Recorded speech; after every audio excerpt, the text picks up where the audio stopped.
Hello बच्चों, स्वागत है आप सबका हमारे चैनल पे जहां क्वालिटी एजुकेशन मिलती है। देखो बच्चों, हम क्या करने जा रहे हैं, अब हम company accounts for share capital का पार्ट 3 कर रहे हैं। इससे पहले हम 2 पार्ट में इसका इंट्रोडक्शन पढ़ चुके हैं बच्चे। अब हमें पढ़ना है काइंड्स ऑफ कंपनी। ध्यान दीजिए क्या है इसके अंदर। देखिए बच्चे, इसके अंदर जो अगला पार्ट है डेट इज थ्योरी का पार्ट चल रहा है बेटा। अभी इंट्रोडक्शन का ही पार्ट चल रहा है, पार्ट 3 जिसमें बात होती है काइंड्स ऑफ कंपनी। आखिर हमारे कंपनीज एक्ट में कितने तरह की कंपनीज हमें पढ़नी, हमें 3 टाइप की कंपनीज पढ़नी है बच्चे। कंपनी एक्ट में पहली कंपनी है बेटा जिसका नाम है 1 पर्सन कंपनी, जिसको इन शॉर्ट हम ओपीसी भी कहते हैं, 1 पर्सन कंपनी। दूसरा है बेटा प्राइवेट कंपनी, तीसरा है पब्लिक कंपनी। एक एक करके समझते हैं बेटा, प्राइवेट कंपनी क्या है, 1 पर्सन कंपनी क्या है, पब्लिक कंपनी क्या है। आप में से बहुत सारे बच्चे इसमें से प्राइवेट कंपनी और पब्लिक कंपनी से बेटा आप यूज टू होंगे, आप उनको जानते होंगे, पहचानते होंगे, पहले कभी नाम सुना होगा। लेकिन 1 पर्सन कंपनी क्या है बच्चे, इसके बारे में ध्यान से समझिए क्या बात करते हैं। ये आपसे एग्जाम में पूछेगा बच्चे, आपसे 1 पर्सन कंपनी क्या है। देखो बच्चे, आपको सबको याद होगा, आप सबको मालूम होगा, हमारे कंपनीज एक्ट जो अभी चल रही है वो 2013 वाली चल रही है, और इससे पहले हमारी कंपनीज एक्ट जो चल रही थी वो 1956 वाली चल रही थी। तो कंपनीज एक्ट 2013 के अंदर 1 पर्सन कंपनी की डेफिनेशन दी गई है। वो क्या कहता है, अकॉर्डिंग टू सेक्शन 2 सबसेक्शन 62। ध्यान रखना बच्चे, डेफिनेशन में सेक्शन आप तब लिखना जब आपको प्रॉपर याद हो, और अगर आपने सेक्शन लिख दिया, 1-2 ही सेक्शन आपको याद करने, तो आपके आपका एग्जामिनर आपसे खुश हो जाएगा और एक्स्ट्रा नंबर मिल जाएंगे। ये थोड़ा एक बेस्ट इंप्रेशन पड़ता है अगर आप अच्छे से सेक्शन याद करके जाते हैं। तो according to section 2 subsection 62 of a companies act 2013 define 1 person company. The 1 person company means a company which has only 1 person as a member.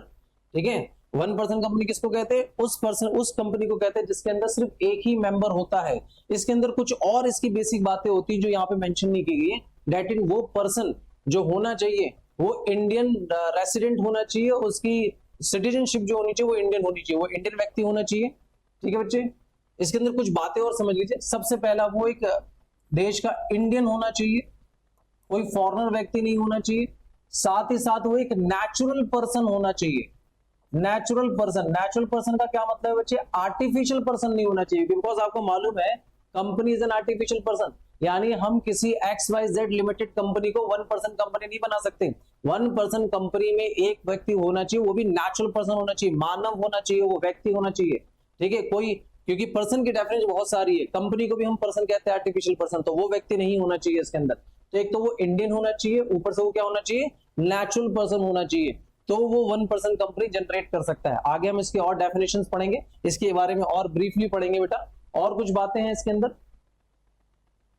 देखिए, आपकी जो बुक है, जनरली जो भी आप बुक इस्तेमाल करते हैं थ्योरी में का पार्ट है, इसमें पहली बात डेफिनेशन आपको याद होनी चाहिए। दूसरा, इसके आपको पॉइंट्स याद होने चाहिए, वो इंडियन होना चाहिए, इंडियन रेसिडेंट होना चाहिए, साथ ही साथ वो नेचुरल पर्सन होना चाहिए, और साथ ही साथ ये भी बात होनी चाहिए कि वो किसी भी चैरिटेबल पर्पस के लिए वो ओपन नहीं होना चाहिए। कई बार क्या होता है, लोग एक कंपनी खोल लेते हैं, 1 पर्सन कंपनी खोल लेते हैं चैरिटेबल पर्पस से, ताकि फ्रॉड किया जा सके। ऐसा नहीं कर सकते, इसलिए मेंशन किया गया है कि आप कोई कंपनी खोलेंगे तो 1 पर्सन कंपनी चैरिटेबल पर्पस के लिए नहीं होना चाहिए। आई होप 2-3 पॉइंट आपके लिए क्लियर है। दूसरी बात यह है कि इसका जो पेड अप कैपिटल है बच्चे, इसका जो paid up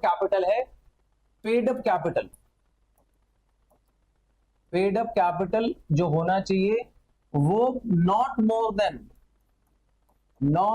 then 50 lakh, 50 lakh से ज्यादा का नहीं होना चाहिए। आई हुए पॉइंट समझ में बात आ रही होगी। पहला पॉइंट क्या है, वो इंडियन पर्सन होना चाहिए, इंडियन रेसिडेंट या इंडियन सिटीजन होना चाहिए। दूसरा, वो नेचुरल पर्सन होना चाहिए, आर्टिफिशियल पर्सन नहीं होना चाहिए। वो चैरिटेबल पर्पस के लिए बिजनेस 1 पर्सन कंपनी नहीं खोल सकता। और प्लस उसका जो पेड अप कैपिटल होना चाहिए, यानी जो उसका बिजनेस स्टार्ट होगा तो 50 लाख से ज्यादा का उसका पेड अप कैपिटल नहीं होगा। अगर 50 लाख से ज्यादा उसका पेड अप कैपिटल हो गया, यानी उसकी पूंजी हो गई, तो फिर वो 1 पर्सन कंपनी की परिभाषा में नहीं आएगा। ठीक है बच्चे, और इसका एक खास बात यह है कि इसका 3 साल का जो एवरेज सेल है, 3 साल का जो एवरेज सेल है वो 50। ठीक है बच्चे, 3 साल का जो एवरेज सेल है वो 2 करोड़ से ज्यादा का नहीं होना चाहिए, 2 करोड़ से ज्यादा का नहीं होना चाहिए। आई होप ये बात सारी चीजें समझ में आ रही होंगी। 1 पर्सन कंपनी, फिर से बात कर रहे हैं 1 पर्सन कंपनी क्या है। 1 पर्सन कंपनी एक्ट 2013 के हिसाब से डिफाइन किया गया कि एक ऐसी कंपनी होती है जिसके पास सिर्फ एक ही मेंबर होता है, मतलब वही मालिक है, वही नौकर है, वही चपरासी है, वही अकाउंटेंट है, वही सारे काम कर रहा है। ठीक है। दूसरी बात, वो एक इंडियन रेसिडेंट व्यक्ति होना चाहिए। तीसरी बात, वो एक नेचुरल पर्सन होना चाहिए, आर्टिफिशियल पर्सन नहीं होना चाहिए। चौथी बात, वो चैरिटेबल पर्पस के लिए 1% कंपनी नहीं खोल सकता। नेक्स्ट, उसका पेड अप कैपिटल 50 लाख से ज्यादा का नहीं होना चाहिए, 50 लाख से कम होगा तो ही चलेगा, 50 लाख से ज्यादा होगा तो 1% कंपनी की डेफिनेशन से वो बाहर हो जाएगा। और उसके बाद जो उसका जो एवरेज सेल है वो भी कितने साल का, 3 साल का, वो 2 करोड़ से ज्यादा का नहीं होना चाहिए। मतलब 3 साल में टोटल मिला के 6 करोड़ से ज्यादा की सेल नहीं होनी चाहिए, क्योंकि 3 साल का टोटल जब 6 करोड़ होगा तभी एक साल का एवरेज 2 करोड़ आएगा। तो पहले साल में 1.5 करोड़ की सेल होगी, दूसरे साल में 2.5 करोड़ की सेल होगी, ऐसे मिला के 3 साल में 6 करोड़ से ज्यादा की सेल नहीं होनी चाहिए। तभी बोला जा रहा है एवरेज सेल पिछले 3 साल का कितना होना चाहिए, 2 करोड़। यानी एक साल का सेल 2 करोड़ होना चाहिए, 3 साल का 6 करोड़ से ज्यादा नहीं होना चाहिए, तो वो 1% कंपनी की डेफिनेशन में आएगा। डेफिनेशन क्या कहता है, private company is a company which has a minimum paid up capital as may be prescribe by its article of association. पहले ये समझिए आर्टिकल ऑफ एसोसिएशन क्या होता है। हर कंपनी बेटा 2 बुक बनाती है जिसका नाम होता है आर्टिकल ऑफ एसोसिएशन और memorandum of association. Memorandum of association company के एक्सटर्नल मैटर को डील करता है। वो उस किताब में ये लिखा होता है कि कंपनी अपने एक्सटर्नल मैटर कैसे डील करेगी। और दूसरा होता है आर्टिकल ऑफ एसोसिएशन एओए, उसके अंदर ये लिखा होता है कि कंपनी अपने इंटरनल मैटर कैसे डील करेगी, इंटरनल उसकी पावर क्या होगी, लायबिलिटीज क्या होगी। तो यहाँ पे कहा गया है कि प्राइवेट कंपनी किसको कहा जाता है, प्राइवेट कंपनी उसको कहा जाता है जिसका मिनिमम पेड अप कैपिटल उसके आर्टिकल ऑफ एसोसिएशन के द्वारा होगा। पहले कंपनी एक्ट में ये बताया जाता था कि जिसका मिनिमम पेड अप कैपिटल कितना होगा, 1 लाख। मैक्सिमम की इसके अंदर कोई लिमिट नहीं है, यानी 1 लाख के साथ आप बिजनेस स्टार्ट कर सकते हैं, प्राइवेट कंपनी बना सकते हैं। ठीक है, इसके बारे में और हम पढ़ेंगे। प्राइवेट कंपनी क्या है, प्राइवेट कंपनी वो है बच्चे जिसके मिनिमम मेंबर कितने होते हैं, 2, और मैक्सिमम कितने होते हैं, 200। ठीक है, मैक्सिमम कितने होते हैं बच्चे इसके अंदर, 200 इसके अंदर मैक्सिमम मेंबर होते हैं। दूसरी खास बात क्या होती है प्राइवेट कंपनी के अंदर, कि ये अपने शेयर को मार्केट में बेच नहीं सकते, ट्रांसफर नहीं कर सकते। तो प्राइवेट कंपनी वो कंपनी होती है जो पब्लिक कंपनी नहीं होती, ये भी डेफिनेशन हो सकती है। चलिए ध्यान दीजिए, नेक्स्ट क्या है, नेक्स्ट है पब्लिक कंपनी। देखिए पब्लिक कंपनी के डेफिनेशन में साफ पहली बात ही वही बोल दी गई जो मैंने लास्ट लाइन बोली थी कि पब्लिक कंपनी कौन सी कंपनी है, company which is a company which is not a private company. मतलब जो प्राइवेट कंपनी नहीं है वो पब्लिक कंपनी। अब कहोगे सर ये क्या बात हुई, ये लॉ की लैंग्वेज है बेटा, डेफिनेशन में सेक्शंस में ही कहा गया है कि पब्लिक कंपनी वो कंपनी होती है जो प्राइवेट कंपनी नहीं होती, यानी जिसके अंदर प्राइवेट वाले कैरेक्टरिस्टिक नहीं होते उसको पब्लिक कंपनी माना जाता है जनरली। अगला क्या बोला है, public company has a minimum paid up capital as may be prescribe, जितना बताया गया। इसका मिनिमम पेड अप कैपिटल पहले कंपनीज एक्ट में 5 लाख था, ये कि आप 5 लाख रुपए से बिजनेस स्टार्ट कर सकते हैं पब्लिक कंपनी। और प्राइवेट कंपनी के लिए मिनिमम पेड अप कैपिटल कितना था, 1 लाख। और ये प्रिस्क्राइब कौन करता है, उसका आर्टिकल ऑफ एसोसिएशन बताता है। नेक्स्ट है private company being subscribe for company which is not a private company. मतलब ये कहा जाता है कि private company public company is a private company being. अब देखो ये कहना क्या चाहता है, इस पॉइंट को समझो। एक पब्लिक कंपनी है, ठीक है, जिसके शेयर मार्केट में लिस्टेड है, उसने किसी एक प्राइवेट कंपनी को टेक ओवर कर लिया या उसके मैक्सिमम शेयर अपने पास रख लिए, उसके खरीद लिए, तो उस प्राइवेट कंपनी को भी पब्लिक कंपनी माना जाएगा। ये वो कहना चाहता है कि public company is a private company being subsidiary of a company which is not a private company. ठीक है, डेफिनेशन थोड़ी कंफ्यूजिंग है, आप ऐसे समझ सकते हैं कि प्राइवेट कंपनी किसको कहा जाता है, सॉरी पब्लिक कंपनी किसको कहा जाता है। पब्लिक कंपनी वो कंपनी होती है जो किसी एक प्राइवेट कंपनी के शेयर मोर देन 50% शेयर भी अपने पास रख लेती है, खरीद लेती है, तो उस प्राइवेट कंपनी को ही पब्लिक कंपनी कहा जाता है। अब एक टेबल के जरिए इसको समझते हैं बच्चे, एक टेबल के जरिए समझते हैं कि डिफरेंस क्या होता है इन सब में।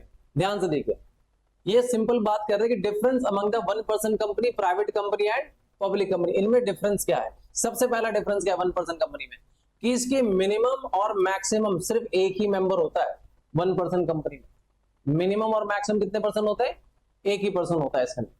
नेक्स्ट क्या है प्राइवेट कंपनी। प्राइवेट कंपनी के अंदर मिनिमम 2 मेंबर होते हैं और मैक्सिमम कितने मेंबर होते हैं, 200।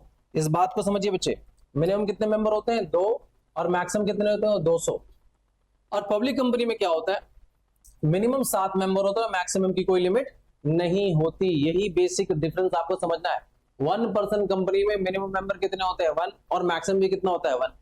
प्राइवेट कंपनी में मिनिमम मेंबर कितने होते हैं, 2, मैक्सिमम कितने होते हैं, 200।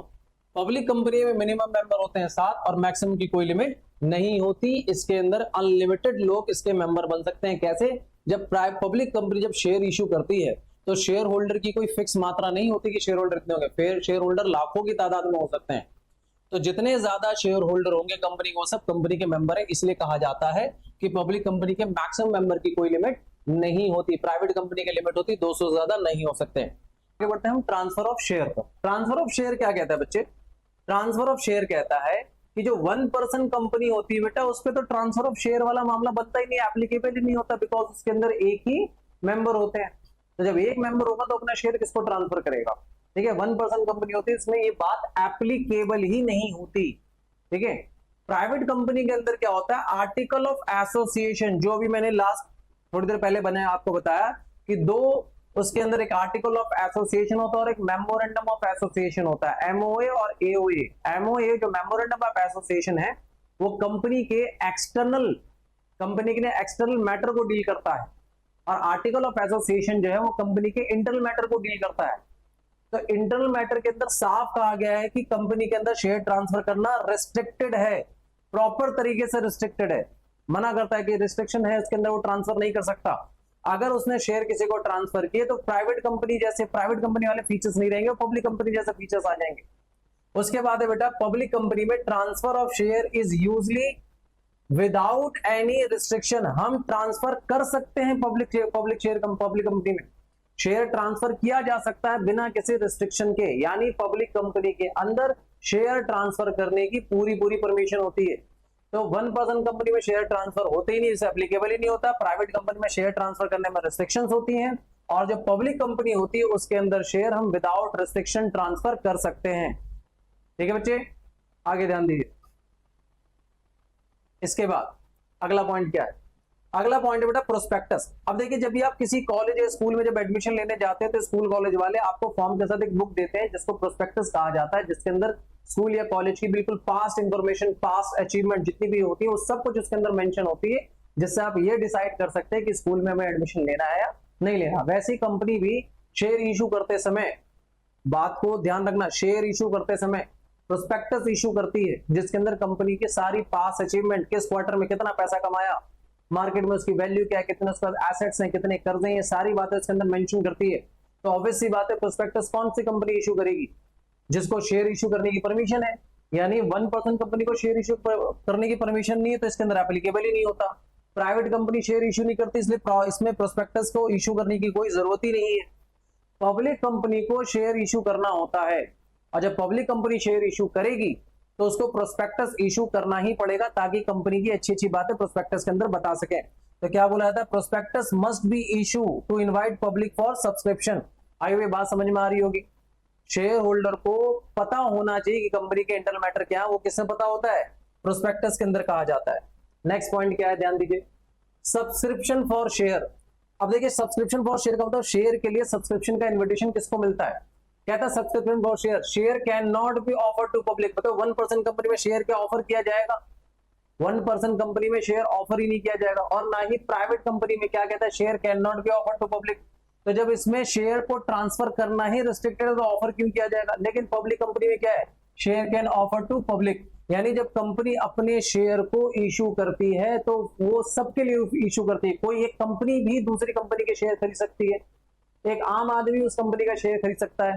तो यहाँ पे कहा गया share can be offer to public, मतलब पब्लिक को भी ऑफर किया जा सकता है और दूसरी कंपनी को भी ऑफर किया जा सकता है, लेकिन प्राइवेट कंपनी और 1% कंपनी में ऐसा नहीं होता। आगे बात करते हैं हम आर्टिकल ऑफ एसोसिएशन, एओए, जो हम बात कर रहे थे। एओए कंपनी के इंटरनल मैटर के बारे में बताता है, उसके पावर और उसकी लायबिलिटी के बारे में बताता है। तो यहाँ पे ध्यान दीजिए क्या कहता है कि इन दोनों के अंदर स्पेशल आर्टिकल ऑफ एसोसिएशन बनता है, लेकिन जो कंपनी होती है उसके अंदर टेबल एफ के अनुसार बनता है, कंपनीज एक्ट 2013 के हिसाब से। कंपनी एक्ट 2013 के हिसाब से आर्टिकल ऑफ एसोसिएशन कंपनी का टेबल एफ के अनुसार बनता है। कंपनी एक्ट के अंदर स्पेशल प्रोविजन है इसके बारे में, तो ध्यान रखना। टेबल एफ, टेबल एफ क्या है बच्चे?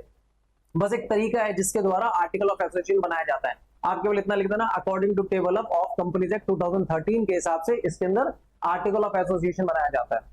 अब ध्यान दीजिए, यहाँ पे सबसे इंपॉर्टेंट बात की जाती है नंबर ऑफ डायरेक्टर की। ये याद रखना है, मेंबर अलग होते हैं, डायरेक्टर अलग होते हैं।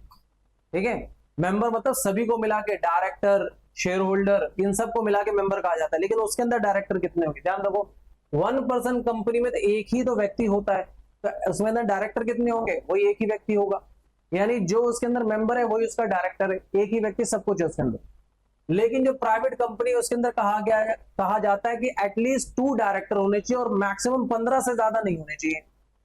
ये ध्यान रखना, कंपनीज एक्ट 2013 के हिसाब से बात हो रही है। मिनिमम कितने मेंबर, मिनिमम कितने डायरेक्टर, 2 डायरेक्टर, मेंबर भी 2 है मिनिमम, और डायरेक्टर भी मिनिमम कितने 2, और कितने से ज्यादा नहीं होने चाहिए 15।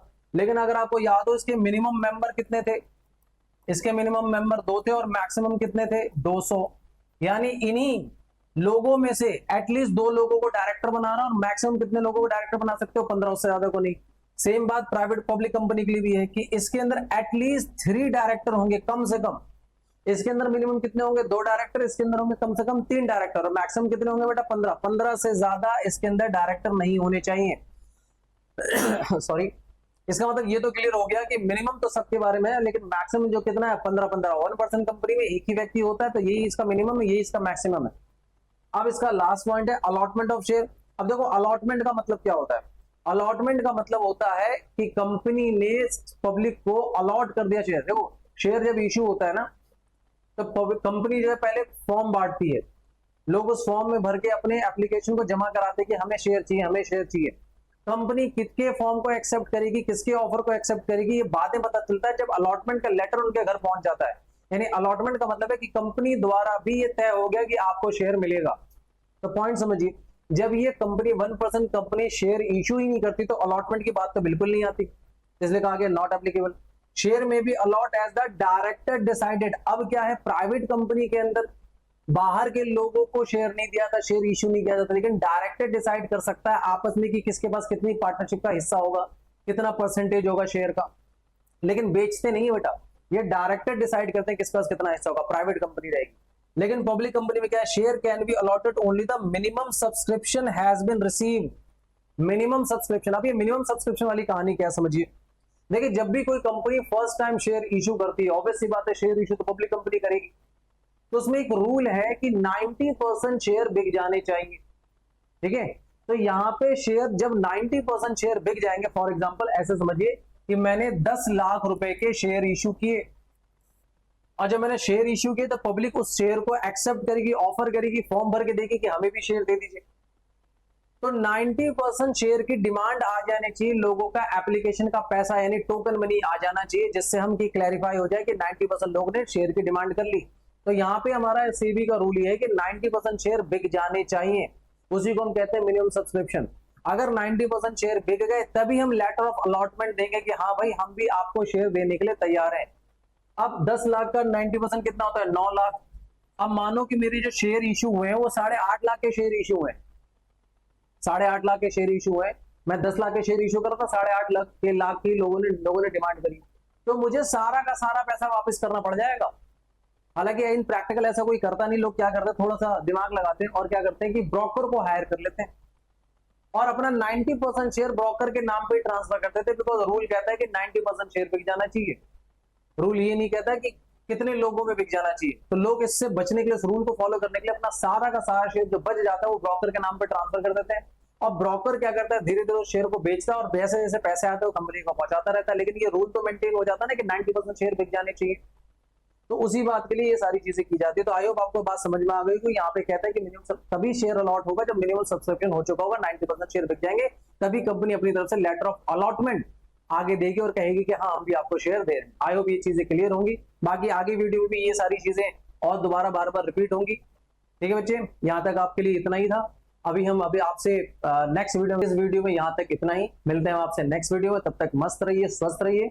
मिलते हैं नेक्स्ट वीडियो में, तब तक के लिए बाय।